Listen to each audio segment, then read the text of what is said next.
ඔයා දන්නවද අපි සමහර වෙලාවට වැඩිපුරම ප්‍රතික්ෂේප කරන කෙනා කවුද කියලා? ඒ තමයි ඔයාගෙම හිත ඇතුලේ ඒ කතා කරන කටහඬ. වැරදි තීරණයක් ගන්න කලින් කොච්චර එපා කිව්වත් අපි ප්‍රතික්ෂේප කරනේ හඬ. වැරදි තැනක, වැරදි සම්බන්ධතාවයක අතරමඟ හිර වෙලා ඉන්න ඔයාට හැමදේම දාලා යන්න කියනේ හඬ.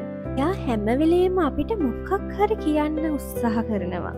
ඒත් අපි කරන්නෙම ඒ හඬට ඇහුම්කන් නොදෙන එක. මම උදාහරණයක් කියන්නද? මම මුලින් පබ්ලික් තැන්වල රෙකෝඩ් කරන්න කැමති වුණේම නැහැ. ඒ හැම වෙලේම මගේ හඬ අනේ මට මේක කරන්න අමාරුයි කිව්වා. මම කවදාවත් ඒ හඬට සවන් දෙන්නේ නැතුව මාව වෙනස් කරගන්න උත්සාහ කළා. දවසක් මම තීරණය කළා නතර වෙන්න. ටිකක් සවන් දෙන්න.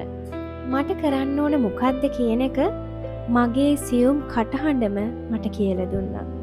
ඉතින් මං වයර්ලස් මයික් එකක් ගත්තා. ඕන තැනක පහසුවෙන් කතා කරන්න පුළුවන්. සමහර විට ඔයාගේ නොවිසඳුණු ගොඩක් ප්‍රශ්නවලට පිළිතුර මේ හඬ ඔයාට කියන්න උත්සාහ කරන්න ඇති. සමහර විට එයා කියන දේ ඔයාට අහන්න ඕන වුණ දේ මින් නැතුව ඇති. එහෙමත් නැත්නම් ඔයා ඇහුවෙත් නැතුව ඇති. එහෙනම් ගිහින් එන්නම්. සයනාරා මිට ලැවන්ඩර්.